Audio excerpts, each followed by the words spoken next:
Hey everyone, welcome to my channel and welcome to my series of Ascendants. Today we will talk about the Cancer Ascendant.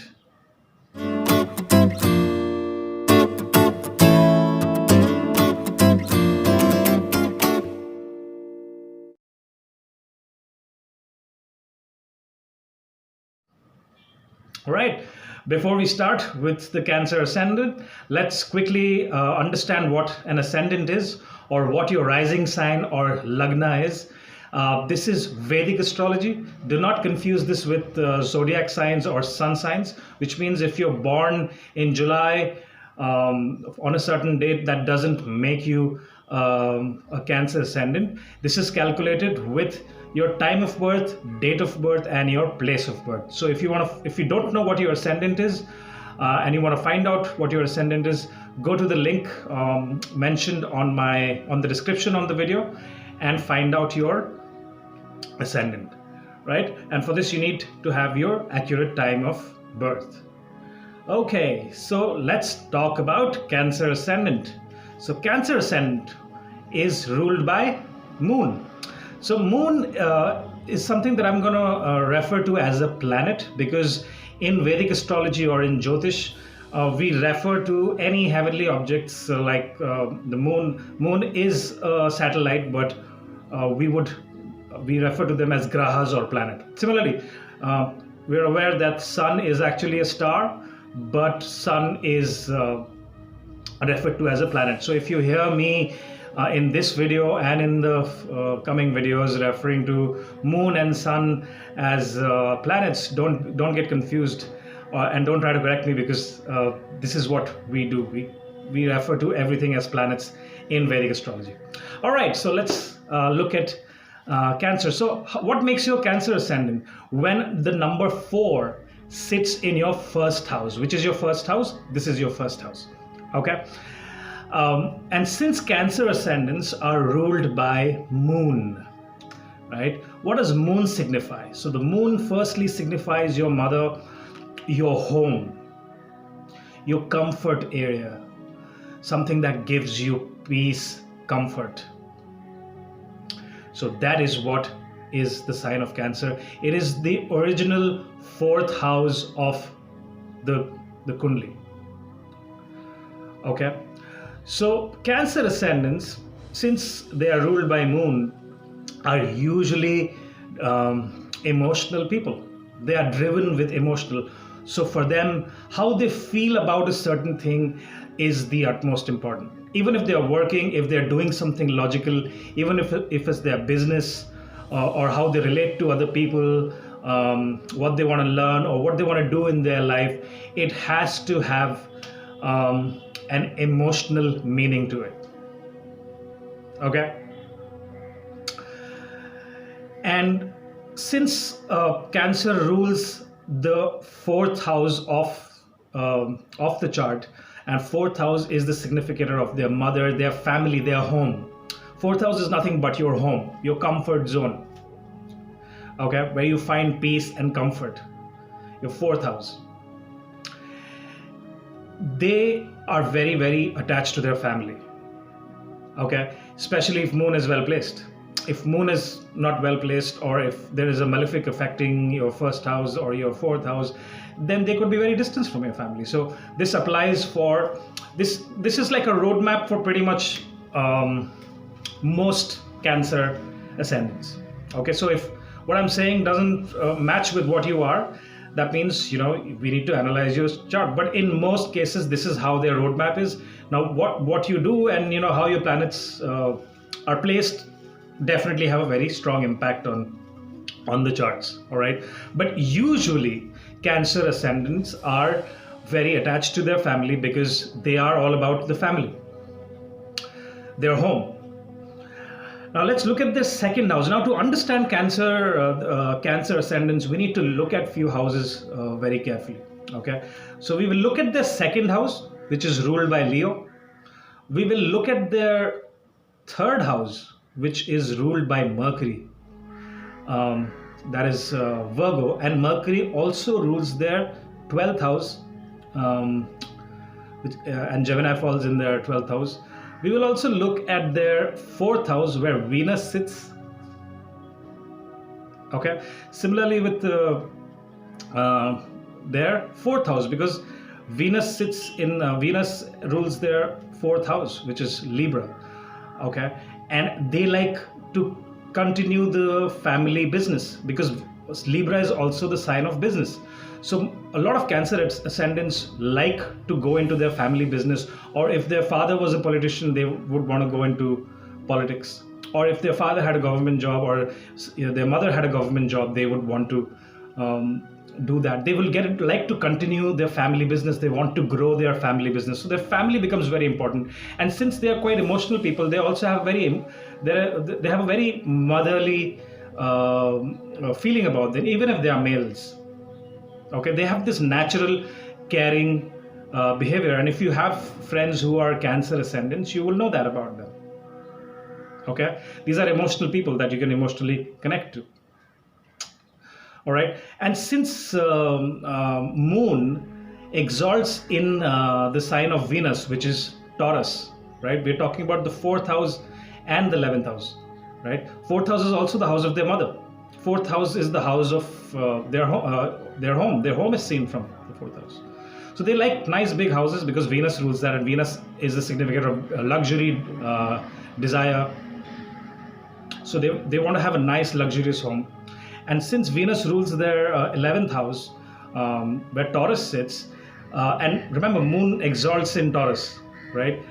So, which means if you're a Cancer ascendant and your Moon is in the 11th house, which means your Moon is very well placed, because Taurus is a grounded sign and Moon is like very, very fast moving. It's the fastest moving, right? So the Moon finds some kind of stability in the sign of Taurus. And since 11th house is also the house of networking, friends, the outer world, so they'll absolutely love going out, making friends. They are at their best when they're going out. Remember, Moon is fast moving, and Moon has these 12 lunar mansions called nakshatras. Okay, so Moon likes visiting all these lunar mansions. It's also called the 27 wives of the Moon. Okay, so if you're a Cancer ascendant, then you are at the best when you are going out, meeting people, going out to gatherings, going out to clubs. Socializing is just like perfect. They feel really, really good about it.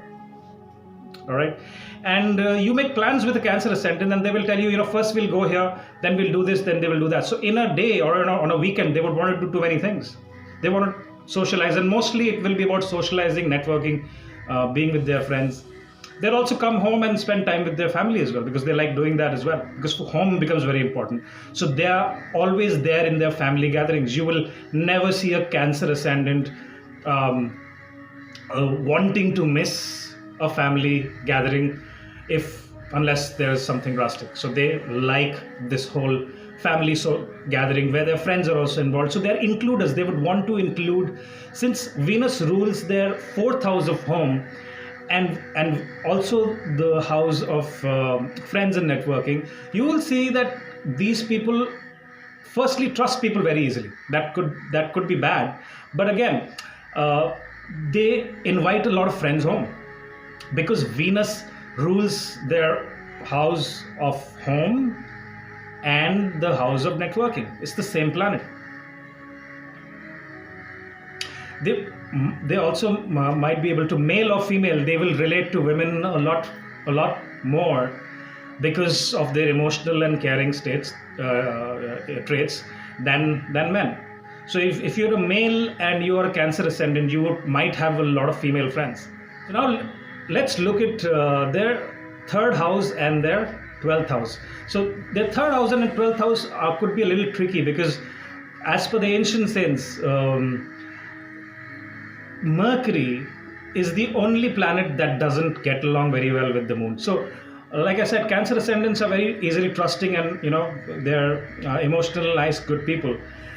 They don't consider anyone their enemy. So Moon is the only planet that does not consider any planet, no matter how malefic it is, even Rahu or Ketu.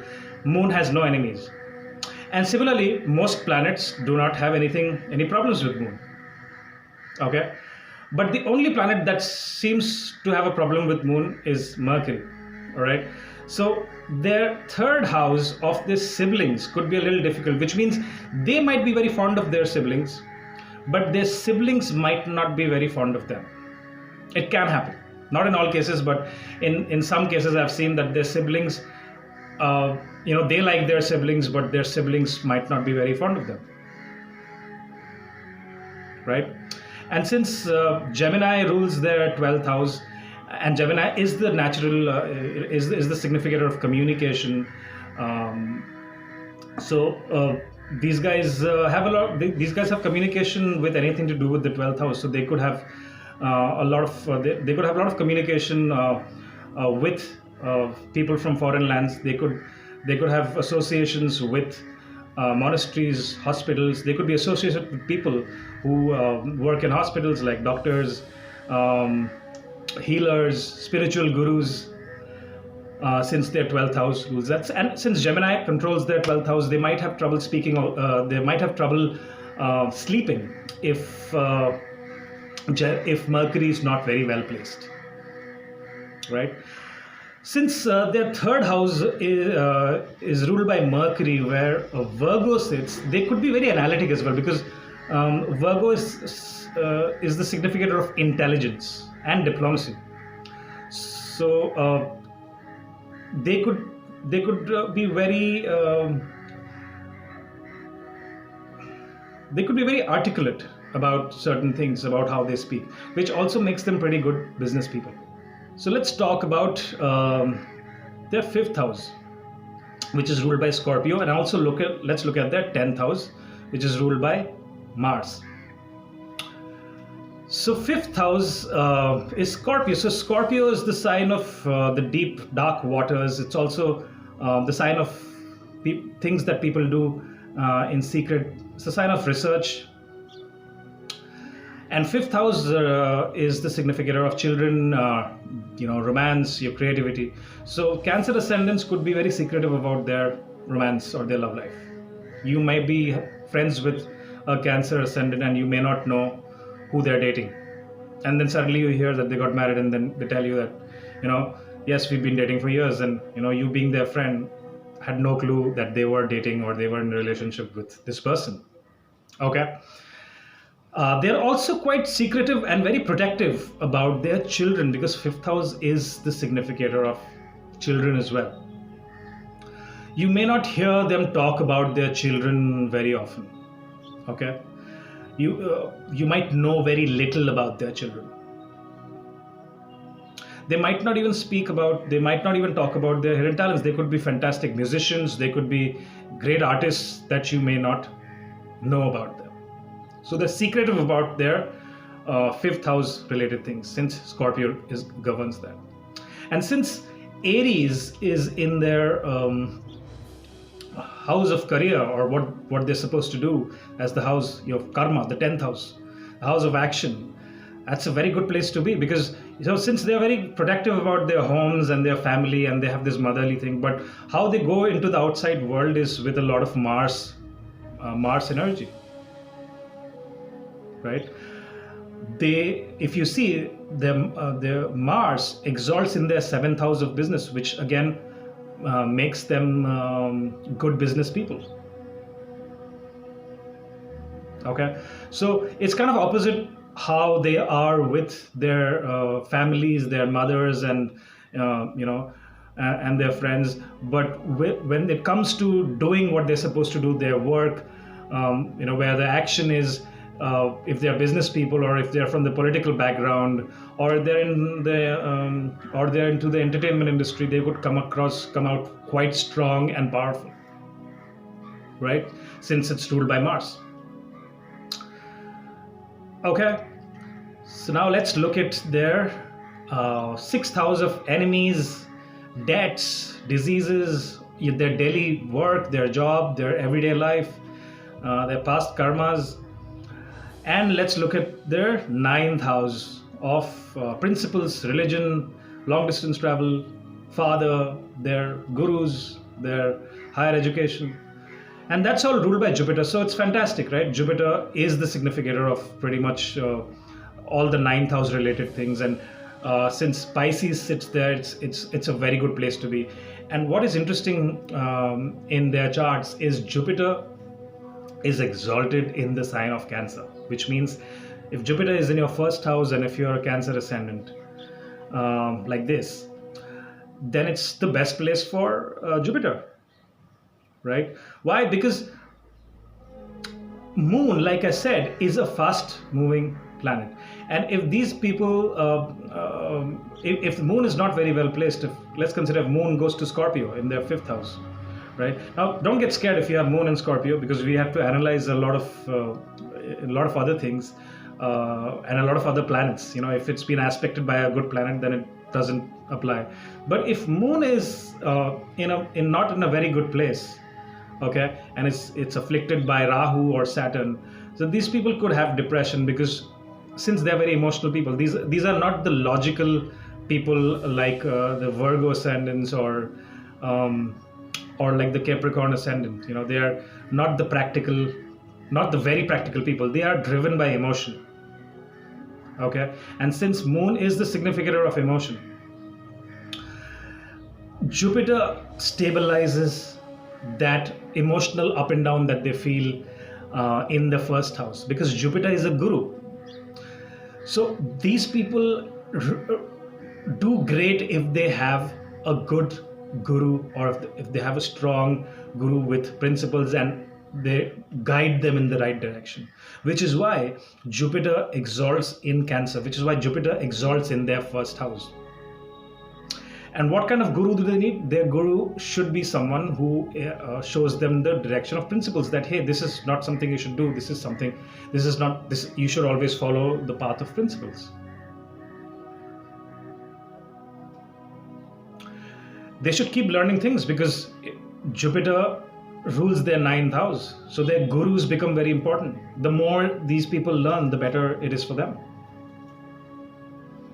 And since Sagittarius sits in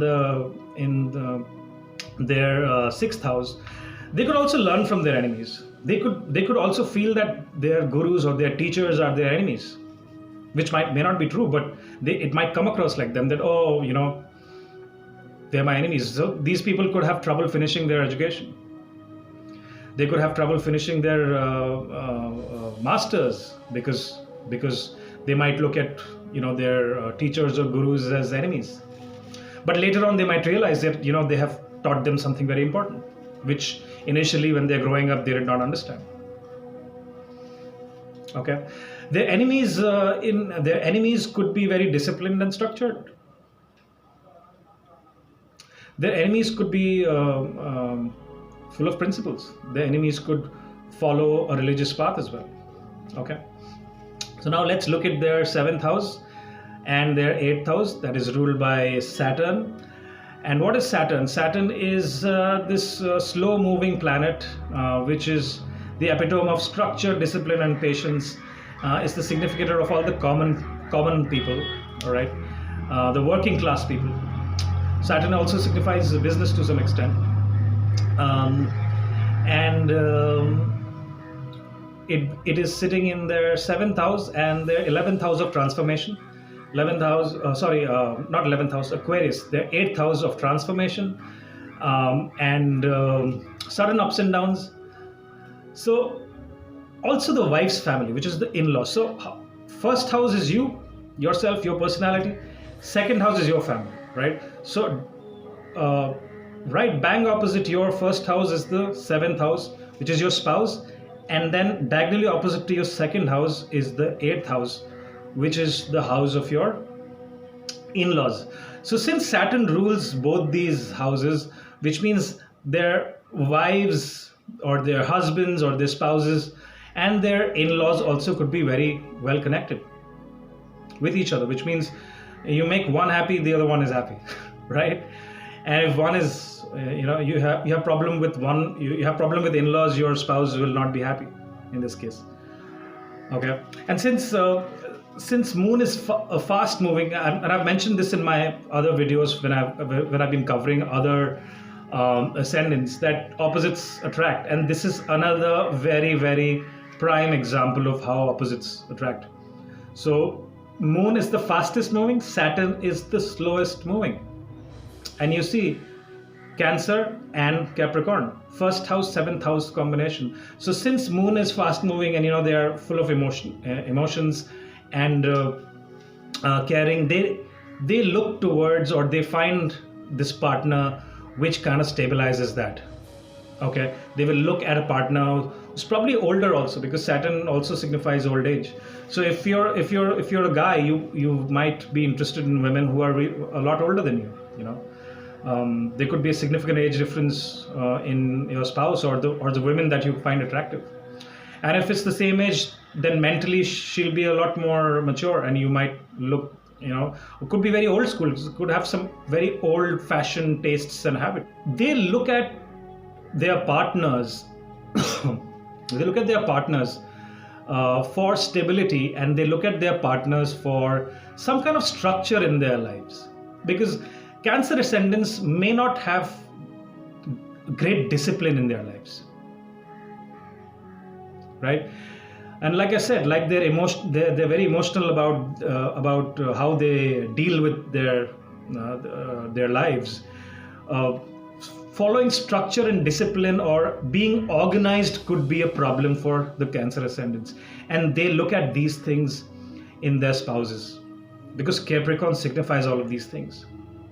So if you're a Cancer ascendant, male or female, you would see these traits in your partners. Your partners could be very structured and organized. Your partners could be very disciplined. They wake up at a certain time, they eat at a certain time, and they want to do certain things at a certain time. Whereas you get a call and like, hey, let's do this, let's do that, because you're a Cancer ascendant, right? Your moon exalts in the sign of Taurus, which is in the 11th house of the world outside, your friends, your network circle, right? Okay. And since 8th house is where Aquarius is, a lot of transformation is seen, because these people could have families in politics.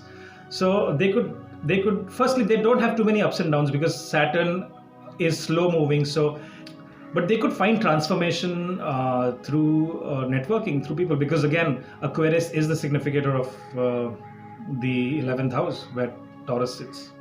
Okay, through masses, through how they relate to the masses. If they are from a political family, then they could find some kind of a transformation through the masses, the common people.